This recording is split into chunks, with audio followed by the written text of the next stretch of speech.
Assalamualaikum warahmatullahi wabarakatuh. Kisah ini membawa kita kembali ke masa lalu, ke Jazirah Arab, di mana seorang penguasa ambisius, Abraha, mengarahkan pandangannya pada Ka'bah yang suci di Makkah. Dengan kekuatan pasukan gajah, ia berniat menghancurkan rumah Allah dan menggantinya dengan tempat ibadahnya sendiri. Namun, siapakah yang bisa menandingi kuasa Allah? Di tahun yang kelak disebut tahun gajah, kita menyaksikan keajaiban ilahi, saat burung-burung ababil muncul dari langit membawa batu-batu kecil yang menjadi kehancuran bagi Abraha dan pasukannya. Di tahun yang sama, lahir seorang bayi yang akan mengubah sejarah dunia, Nabi Muhammad. Saksikan kisah penuh hikmah dan keajaiban ini, sebagai tanda dari kekuasaan Allah yang menjaga Ka'bah dan memulai perjalanan risalah Islam bagi umat manusia. Adalah seorang pemimpin yang cerdas, ambisius, dan dikenal sebagai gubernur Yaman di bawah kekuasaan kerajaan Aksum di Abisinia, Ethiopia. Seiring berjalannya waktu, Abraha mulai memiliki mimpi besar untuk memperluas pengaruh kekuasaannya di wilayah Jazirah Arab.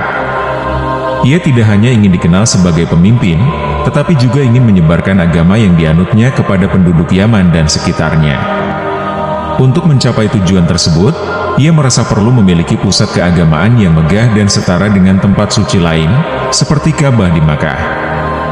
Melalui hasrat dan ambisinya, ia membangun sebuah katedral megah bernama Al-Qulais di Yaman, berharap tempat tersebut menjadi pusat ibadah bagi orang-orang Arab. Di balik ambisinya, Abraha menyadari bahwa pusat ibadahnya tidak akan mudah menggeser popularitas Ka'bah, tempat suci yang telah lama dihormati oleh penduduk Makkah dan sekitarnya. Ka'bah adalah simbol agama dan kebudayaan Arab yang sangat kuat, yang menarik para peziarah dari berbagai penjuru jazirah. Abraha menganggap Ka'bah sebagai saingan utama yang menghalangi cita-citanya untuk menjadikan Al-Qulais sebagai pusat spiritual baru. Dalam pandangannya, selama Ka'bah masih berdiri dan dikunjungi, Al-Qulais tidak akan mendapatkan pengakuan yang ia impikan. Suatu ketika, Abraha menerima laporan bahwa masyarakat tetap memilih Ka'bah sebagai tujuan ziarah dan tempat beribadah, meskipun Al-Qulais berdiri megah. Kemarahannya memuncak ketika mendengar bahwa ada seorang Arab yang dengan sengaja mengotori katedralnya sebagai bentuk penghinaan. Dengan penuh amarah, Abraha bersumpah akan menghancurkan Ka'bah dan mengalihkan arus peziarah ke tempat ibadah yang ia bangun. Ia berkata kepada pengikutnya, ya tidak ada lagi tempat suci selain Al-Qulais yang layak menjadi pusat peribadatan. Ka'bah harus dihancurkan. Abraha memutuskan untuk membangun Al-Qulais lebih besar dan lebih megah dari bangunan manapun di Jazirah Arab. Setiap ukiran, setiap sudut bangunan dihiasi dengan kekayaan yang ia kumpulkan, semuanya untuk menciptakan tempat yang mampu memikat hati masyarakat. Namun, setelah sekian lama katedralnya berdiri, Abraha masih belum berhasil menggeser Ka'bah dari hati para peziarah. Ia merasa iri dan kecewa, berpikir bahwa keberadaan Ka'bah adalah satu-satunya hambatan bagi katedralnya untuk diakui sebagai pusat agama. Kemarahan Abraha memuncak ketika mengetahui bahwa beberapa orang Arab bahkan sengaja datang ke Al-Qulais hanya untuk mencemari dan melecehkannya. Menurut laporan pengawalnya, seorang lelaki dari suku Arab mengotori katedralnya sebagai bentuk penghinaan terhadap Abraha dan bangunannya. Dengan amarah yang menggelegar, Abraha berkata, demi kekuasaanku, aku akan menggulingkan Ka'bah hingga rata dengan tanah. Biar semua orang tahu bahwa Al-Qulais adalah satu-satunya tempat suci. Dengan tekad bulat, ia mulai menyusun rencana besar untuk menyerang Makkah dan menghancurkan Ka'bah. Abraha meyakinkan para pasukannya bahwa ini adalah langkah penting bagi kejayaan dan kemuliaan agama mereka. Ia juga mengutus utusan ke wilayah sekitar untuk memperingatkan bahwa mereka akan berperang demi menghancurkan tempat yang dianggap lebih suci dari Al-Qulais. Abraha bahkan mengutip kata-kata yang diyakini sebagai dorongan untuk bertindak. Siapa yang bersamaku akan melihat kebangkitan baru di Yaman, kebangkitan dari tempat yang akan menyaingi tempat-tempat lainnya. Dengan tekad yang semakin kuat, Abraha memutuskan untuk menyiapkan pasukan besar yang terdiri dari prajurit-prajurit terbaik dan gajah-gajah perang yang dibawa dari Abisinia. Gajah-gajah ini belum pernah dilihat oleh penduduk Makkah, sehingga Abraha yakin bahwa kekuatannya akan mengguncang dan menakuti siapa saja yang berani menghalangi langkahnya. Persiapan untuk menyerang Makkah berlangsung dengan ketat, sementara Abraha menyusun strategi untuk memastikan kemenangan dan kehancuran total bagi Ka'bah. Di tengah persiapan tersebut, beberapa tokoh lokal mencoba menasihati Abraha, tetapi ia menolak semua pendapat yang melemahkan rencananya. Ketika salah seorang panglima perangnya menyarankan agar ia mempertimbangkan ulang tindakannya, Abraha dengan tegas menjawab, "Jika bukan aku yang menghancurkan Ka'bah, maka siapa lagi? Bukankah aku yang diutus untuk menjadikan Al-Qulais sebagai tempat yang lebih agung?" Keyakinannya bulat, dan ia terus mempersiapkan pasukannya hingga hari yang telah ditetapkan tiba. Di tengah perjalanan menuju Makkah, Abraha sempat menerima peringatan dari seorang tua di wilayah sekitar yang berkata, "Ketahuilah, siapa yang hendak menghancurkan rumah Allah, ia akan dihancurkan pula olehnya." Namun, Abraha menertawakan kata-kata itu, meyakini bahwa kekuatan pasukannya akan membawa kemenangan. Tanpa menyadari tanda-tanda kehancuran yang akan datang, ia tetap melanjutkan perjalanannya dengan penuh kesombongan, menuju peristiwa yang kelak akan dikenal sebagai di tahun gajah di dalam sejarah Islam. Abraha, dengan tekad bulat untuk menghancurkan Ka'bah, memerintahkan pasukannya mengumpulkan kekuatan terbaik yang ia miliki. Ia mempersiapkan pasukan yang terdiri dari prajurit-prajurit terlatih, serta membawa beberapa ekor gajah besar yang diperoleh dari Abisinia. Pada masa itu, gajah merupakan senjata perang yang sangat langka dan menakutkan di Jazirah Arab, dan Abraha percaya bahwa hewan-hewan besar ini akan menjadi kekuatan utama yang menggetarkan penduduk Makkah. Gajah-gajah tersebut dihiasi dengan perlengkapan perang, menambah kesan angkuh dan mengerikan pada pasukan Abraha. Para prajuritnya merasa bangga dan yakin akan kekuatan mereka, terutama dengan kehadiran gajah-gajah perang yang belum pernah dilihat oleh bangsa Arab.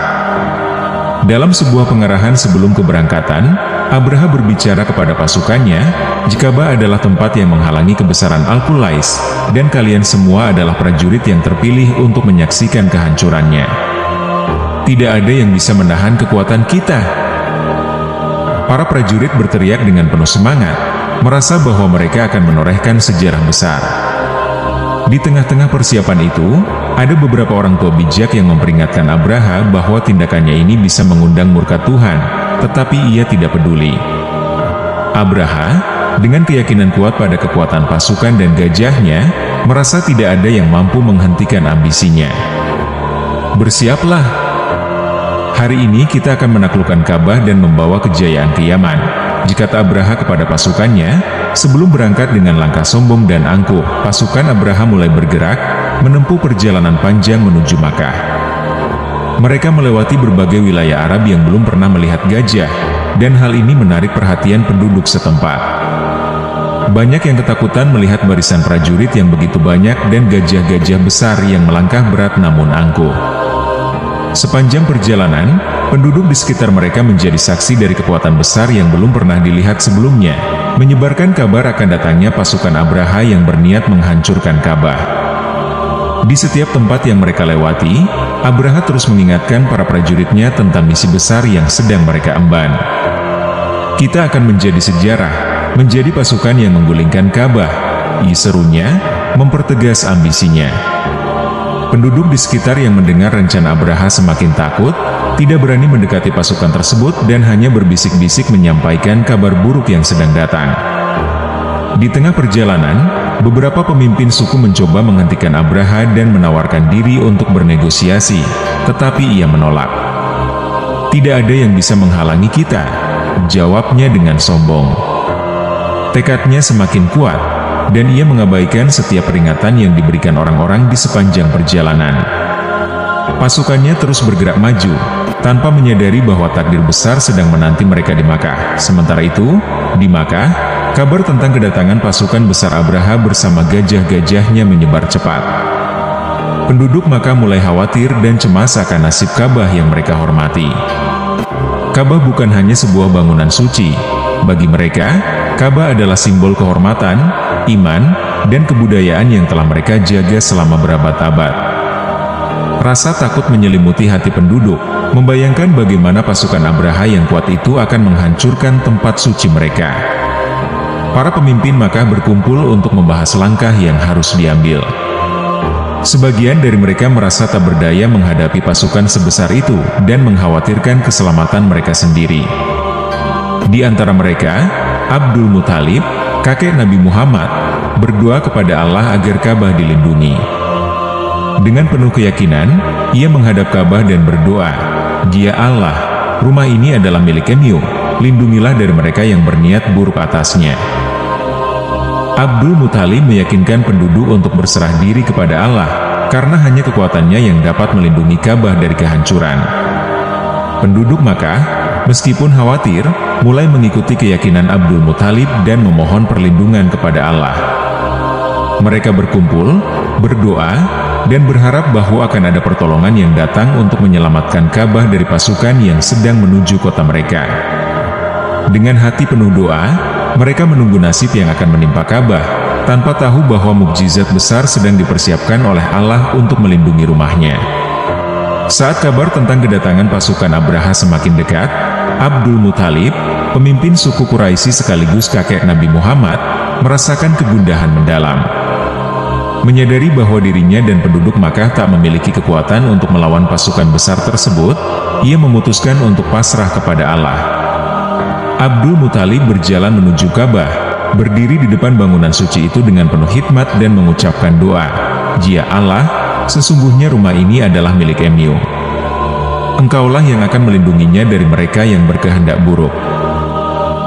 Dalam doanya, Abdul Muthalib juga berkata, "Ya, aku adalah penjaga unta-untaku, sedangkan Ka'bah ini adalah milik Emu, maka jagalah rumah Emu sendiri dari musuh yang datang." Doa ini disampaikan dengan penuh keyakinan dan keikhlasan. Setelah itu, Abdul Muthalib mendatangi penduduk Makkah dan meminta mereka untuk tidak melawan, melainkan mempercayakan perlindungan Ka'bah kepada Allah. Hatinya tenang setelah menyerahkan segala urusan kepada Sang Pencipta. Keteguhan Abdul Muthalib menenangkan penduduk Makkah yang masih diliputi kecemasan. Mereka mengikuti langkah pemimpin mereka untuk memasrahkan nasib Ka'bah kepada Allah. Dengan ketenangan yang perlahan menyelimuti kota itu, mereka bersiap menghadapi kemungkinan terburuk, mengharapkan keajaiban dari Yang Maha Kuasa. Menyadari bahwa mereka tidak memiliki kemampuan untuk melawan pasukan Abraha yang besar dan dilengkapi dengan gajah-gajah perkasa, penduduk Makkah memutuskan untuk meninggalkan kota. Mereka mengungsi ke perbukitan yang mengelilingi Makkah, membawa serta keluarga dan barang-barang berharga mereka.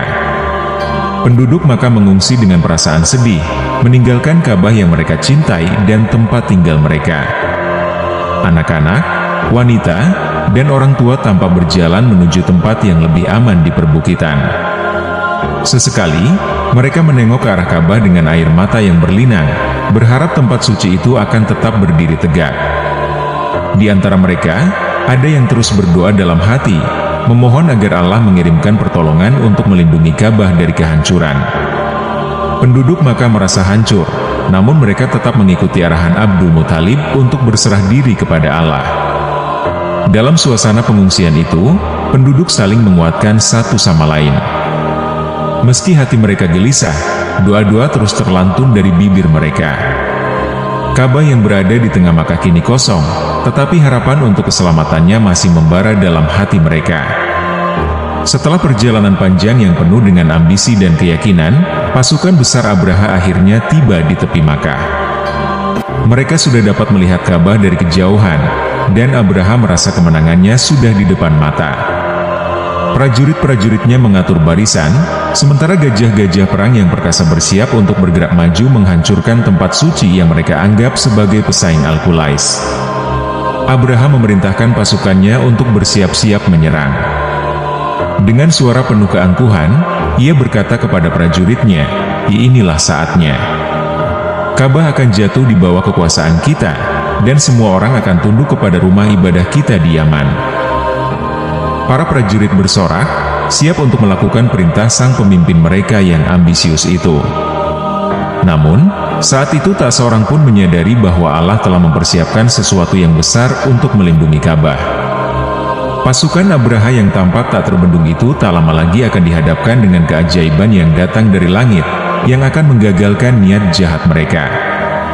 Ka'bah yang sunyi dan tampak tak berdaya sesungguhnya berada dalam perlindungan Tuhan yang Maha Kuasa. Saat pasukan Abraha bersiap untuk maju ke Ka'bah, langit tiba-tiba dipenuhi oleh sekawanan burung yang belum pernah mereka lihat sebelumnya. Burung-burung itu kecil, namun terbang dalam formasi yang teratur, menciptakan bayangan di atas pasukan Abraha. Ini adalah burung ababil, makhluk yang dikirim oleh Allah untuk melindungi Ka'bah.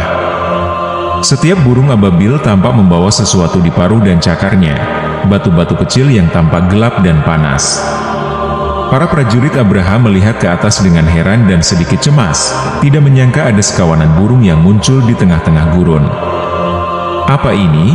Beberapa di antara mereka berbisik, menyadari keanehan burung-burung tersebut. Abraha memandang dengan bingung, namun masih yakin bahwa mereka hanya sekadar burung-burung biasa. Dia bahkan tersenyum sinis, menganggap hal ini sebagai gangguan yang sepele. Namun, kehadiran burung-burung itu bukan kebetulan.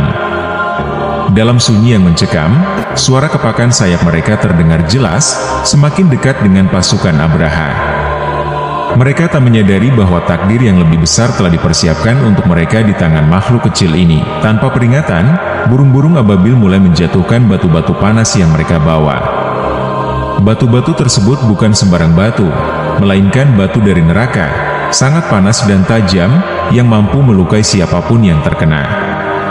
Setiap batu yang dijatuhkan tepat mengenai para prajurit dan gajah Abraha, menimbulkan luka yang menyakitkan dan mematikan.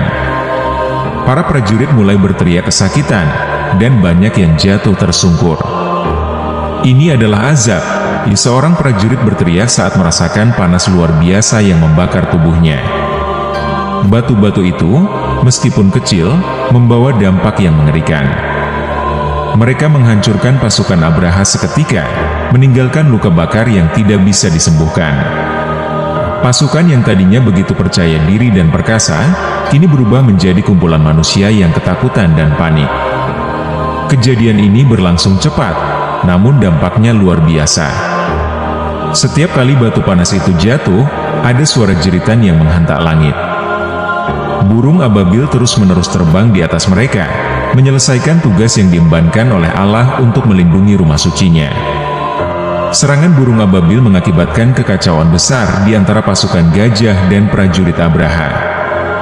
Gajah-gajah, yang tadinya siap menyerang, mulai merasa gelisah dan ketakutan. Mereka tidak mau maju ke arah Makkah, bahkan berbalik arah dan berusaha lari dari serangan yang mereka alami. Gajah-gajah itu meringkik ketakutan, menolak perintah para pengendali mereka yang juga panik dan terluka. Abraha mencoba menenangkan pasukannya, namun sia-sia. Para prajurit yang masih bertahan pun mulai kehilangan kendali, banyak yang mencoba melarikan diri untuk menyelamatkan diri. Serangan burung ababil membuat pasukan Abraha hancur tanpa sisa. Bahkan Abraha sendiri mengalami luka parah dan tak mampu melanjutkan perjalanan ke Makkah. Dengan kekalahan yang begitu besar dan memalukan, pasukan Abraha terpaksa mundur dari Makkah, meninggalkan jejak kehancuran di sepanjang jalan. Ka'bah tetap berdiri tegak, dilindungi oleh kekuatan ilahi yang tak tertandingi. Kejadian ini menjadi pelajaran bagi seluruh bangsa Arab, menunjukkan kebesaran dan perlindungan Allah terhadap rumah sucinya. Kisah kehancuran Abraha menjadi pelajaran besar bagi semua orang yang mendengarnya. Peristiwa ini membuktikan bahwa manusia, seberapapun kuatnya, tidak mampu menantang kekuasaan Allah. Kehancuran pasukan Abraha menjadi peringatan bagi bangsa Arab bahwa Allah akan selalu melindungi rumah sucinya. Ka'bah tetap aman dan tidak tersentuh, sebuah bukti nyata bahwa Allah melindungi rumahnya dari ancaman musuh. Meskipun Abraha datang dengan pasukan besar yang ditakuti banyak orang, kehendak Allah lah yang menentukan segalanya. Ka'bah berdiri tegak, tidak sedikit pun tersentuh oleh pasukan gajah dan senjata-senjata yang dibawa Abraha. Kejadian ini semakin menegaskan posisi Ka'bah sebagai tempat yang dilindungi oleh kekuatan ilahi. Abdul Muthalib, pemimpin Makkah, yang sebelumnya menyerahkan perlindungan Ka'bah kepada Allah, kini menyaksikan bukti nyata atas kekuasaannya. Masyarakat Makkah pun bersyukur karena Ka'bah selamat dari ancaman besar yang datang dari Abraha dan pasukannya. Mereka semakin menghormati Ka'bah sebagai pusat peribadatan yang diberkahi dan dijaga langsung oleh Allah. Peristiwa ini tersebar luas ke seluruh Jazirah Arab, menjadi kisah yang diwariskan dari generasi ke generasi. Semua orang yang mendengarnya merasa kagum sekaligus takut, menyadari bahwa tidak ada yang bisa menandingi perlindungan Allah. Peristiwa serangan Abraha dan kekalahannya terjadi pada tahun yang kemudian dikenal sebagai Tahun Gajah. Tahun ini menjadi sangat penting dalam sejarah Arab dan Islam, karena di tahun yang sama, Nabi Muhammad dilahirkan di Makkah. Kelahiran Nabi Muhammad di Tahun Gajah dianggap sebagai pertanda baik, mengingat Ka'bah selamat dari kehancuran dan dilindungi langsung oleh Allah. Kisah Tahun Gajah menjadi bagian tak terpisahkan dari sejarah hidup Nabi Muhammad dan penyebaran agama Islam di masa mendatang. Penduduk Makkah mengingat peristiwa besar ini sebagai tanda kekuasaan Allah dan melihat kelahiran Nabi sebagai harapan baru bagi masa depan. Banyak yang percaya bahwa kelahiran Nabi Muhammad di tahun yang sama dengan kekalahan pasukan Abraha adalah bagian dari rencana ilahi yang besar. Kisah Tahun Gajah terus dikenang oleh umat muslim hingga kini, menjadi simbol perlindungan Allah terhadap Ka'bah dan awal mula kehadiran Nabi yang akan membawa risalah kebenaran bagi seluruh umat manusia. Peristiwa penyerangan Abraha ke Ka'bah yang berakhir dengan kekalahan mutlak menjadi bukti kekuasaan Allah yang tak tertandingi. Dengan burung-burung kecil dan batu-batu yang sederhana, Allah menunjukkan bahwa tidak ada kekuatan sebesar apapun yang mampu mengalahkan kehendak-Nya. Ka'bah tetap terlindungi, dan di tahun yang sama, lahirlah Nabi Muhammad, pembawa risalah Islam yang membawa rahmat bagi seluruh alam. Tahun Gajah menjadi penanda sejarah yang penting dan penuh makna, menyatukan kisah tentang perlindungan Allah terhadap Ka'bah dengan awal mula perjalanan Nabi Muhammad. Dari kisah ini, kita dapat mengambil beberapa pesan penting. 1. Kepercayaan pada kekuasaan Allah. Seberapa besar pun rencana dan kekuatan manusia, semuanya tunduk pada kekuasaan Allah. Ketika kita memasrahkan urusan kita kepadanya, Allah akan memberikan jalan terbaik sesuai kehendak-Nya. 2. Kerendahan hati. Kisah ini mengajarkan bahwa kesombongan dan ambisi yang berlebihan akan membawa kehancuran. Abraha yang penuh ambisi dan arogansi harus menerima kekalahan dengan cara yang memalukan. 3. Perlindungan terhadap yang suci. Allah selalu melindungi tempat-tempat dan hal-hal yang disucikan, sebagaimana Allah menjaga Ka'bah dari ancaman. Hal ini mengingatkan kita untuk menjaga kesucian dan kebaikan dalam hidup kita, baik dalam ibadah maupun dalam menjalani kehidupan sehari-hari. Kisah ini menjadi pelajaran abadi bagi umat Islam dan seluruh umat manusia, mengingatkan kita untuk selalu bersandar pada kekuasaan Allah dan menjalani hidup dengan rendah hati dan penuh iman. Terima kasih telah menonton dan menyimak kisah penuh hikmah ini. Semoga apa yang kita saksikan hari ini dapat menambah iman dan keyakinan kita kepada Allah. Kami berdoa, semoga Anda semua diberikan kesehatan, keberkahan, dan kemudahan dalam menjalani hidup. Sampai jumpa di kisah-kisah berikutnya. Wassalamualaikum warahmatullahi wabarakatuh.